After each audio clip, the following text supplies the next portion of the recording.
Welcome to my LGBT lesbian channel.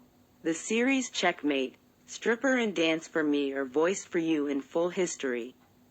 Thank you for your comments, reactions and subscription to my channel. Have a nice day everyone. Lauren Yaregui's point of view. New York, 9:42 p.m.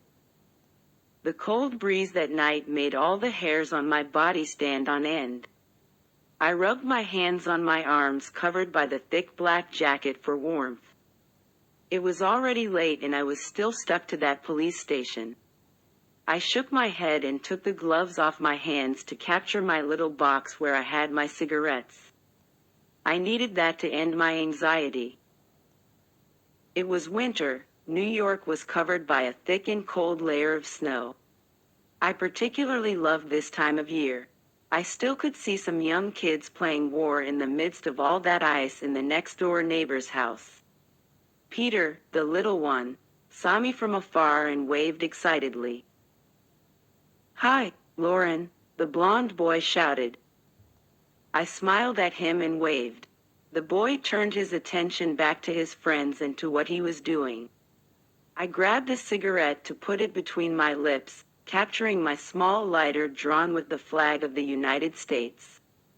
I saw the spark light up when I pressed the small button until seeing fire wholly. As soon as the cigarette lit, I put the lighter back in my pocket. I pulled the smoke into my mouth in an intense way, automatically feeling my body get better. Damn addiction. I released the smoke that faded away in the cold air of that night. I needed to get out of there. I had an extremely exhaustive day at the precinct. In that moment I had a stack of papers with numerous cases to solve. Robberies, murders, aggressions, all too little and nothing satisfactory. I was a deputy in Mount Vernon, a small town in the Westchester County in New York State. I loved what I did, but in these last few years all the cases seemed too small. I love to be challenged. I love to chase situations that seemed to be impossible to solve and that wasn't happening, not in my hands. Deputy Yaregui? Yes, Iglesias? I left all the archived cases on your desk. The young woman of earlier today is here again and wants to drop the charges against her husband. You are joking, right? I asked, staring at her. Veronica Iglesias shook her head, shrugging. That woman likes to be beaten up. Next time she comes here to file a complaint about her husband, I'll personally take care of beating her instead. I grumbled, irritated, making the officer laugh. I'll back you up, Lauren. I smiled at her and pulled a little smoke into my mouth again, handing it to her so that she would do the same. She approached and leaned against the cold wall where I was, grabbing the small cigarette from my hand to put it between her lips. She didn't take long to let out the smoke screen between her lips. Veronica Iglesias, or simply Vero, was my best friend. She worked with me as a clerk and investigator. She was like a sister to me since high school when we met. We were always together for everything that happened in this life. What happened? She asked, staring at me with raised eyebrows. I sent our files to New York today. I'm a bit anxious to know if we will or not be called. You and your thirst for big cases, she whispered with the cigarette still in her mouth. I'm glad you know. I can't stand this here anymore. Like it here, Lore, she said, staring at nothing. I sighed, grabbing the cigarette from her hand to take another drag. I like it here too, but I want to grow as a deputy.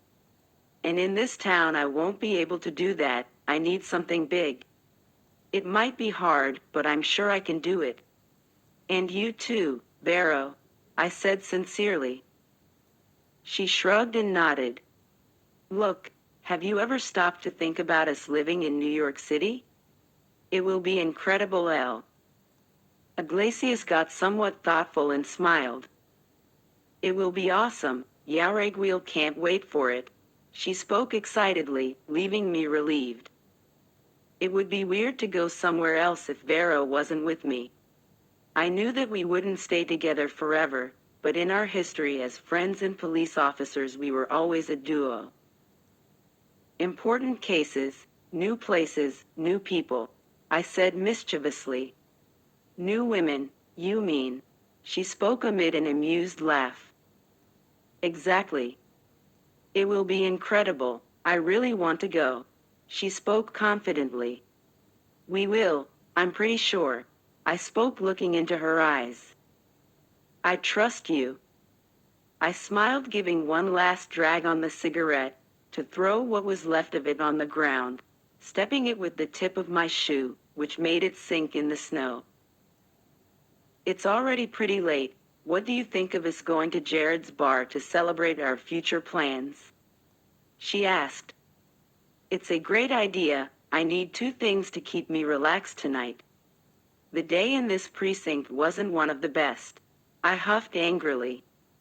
Vero let out a laugh and climbed the stairs to the door of the police station, opening it to enter the warmer and illuminated environment. Drinks and sex. Did I get it right? She asked, looking at me over her shoulder. Spot on, I said as I walked into my office. Receiving a curious look from the rookie cop who was in the reception desk. It hasn't been not even 2 weeks since she started working there. She was very pretty, she had a small body, and even under her uniform I could easily notice that her body was defined. She had light eyes, a striking and probably very tasty mouth. Iglesias? Vero turned towards me as she organized her desk. Yes? What's the name of the girl that's in the reception desk? I asked as if I didn't want anything. The rookie cop? Yes. She seemed to think for a few seconds, when she finally answered. I think her name is Kina, at least that was how Ottavio called her earlier today. She spoke in a relaxed way as she straightened her clothes. She paused for a moment and looked at me. Why, Yaregui? She asked, knowing exactly my answer. Oh, nothing. Curiosity. We could invite her to go with us to Jared's bar, what do you think? Veronica rolled her eyes and let out a laugh. You are hopeless, she exclaimed as she threw her hands up. What have I done this time? I asked, pretending to not understand her. What have I done this time? I asked, pretending to not understand her. What you want and will do, Lauren. She hardly arrived and you already want to fuck her? I let out a loud laugh and sat on my overstuffed chair, spinning a few times until stopping, facing Vero, who was standing staring at me with her hands on her waist. She's hot, and she keeps checking me out. That she's hot I noticed since she set foot in this police station. But don't you think you should back off? I won't deceive the girl, it's just sex. I spoke as I played with the rubber of the pencil. You said that about Vivian last month, and nowadays she fills your phone with text messages and calls. Not anymore, I changed my number. I said, shaking my phone. You are a womanizer, Lauren. Vero spoke between an amused laugh. I'm not, I just don't see any reason to get involved with someone. Sex without commitment is the best thing in the world. You fuck for an entire night, you get satisfied, and on the next day you don't have to deal with anyone nor have to cuddle. One spoke calmly, getting up from the chair where I was sitting. It's perfect. I know that very well, but I am determined to get a girlfriend. I need someone who will always be there for me. I rolled my eyes in an impatient way. Since I can remember, I knew that I was a lesbian. My need to feel the female body came since adolescence to today. My only problem was the fact that I never fall in love. Well, I personally didn't see that as a problem. in fact that for me was the best thing that could happen. Do you have any idea? Not to suffer for someone seemed fucking wonderful. But so many of my friends as my family always repeated the mantra that one day I'd have to put a damn ring on the finger and hold on to someone like a dog to its owner. That literally wasn't good. Not for me. You always with this desire to date. Vero, having someone on your toes all the time isn't cool. I said, grabbing my things. You never dated, Lauren. If you spent more than a month with a woman was a lot. I turned to face her. I spent 2 months with Charlotte, I said smugly and with a triumphant smile. Yes, but that wasn't dating. It was sex. You only met with her to have sex. And what's wrong with that? She stared at me and frowned. Sometimes I think you are some kind of nymphomaniac, she exclaimed laughing. Sometimes I think about that, but I'm not. I just don't have any desire to date, to have a commitment. It must be because you still haven't found the woman who will put you in line. That woman hasn't even been born, Veronica, I said, putting my silver gun in the holster tied to my pants. I don't understand why you carry that always so visible, the woman exclaimed, looking at me. -1 like to have my baby always with me. You are crazy. Come, let's go, she said, opening the office door, and I quickly followed her. I must have been already in the 4th bottle of beer that night. Vero and I were at the counter in an animated conversation with Jared and Kina, who after a few minutes accepted my invitation to accompany me. That was my favorite place. Jared.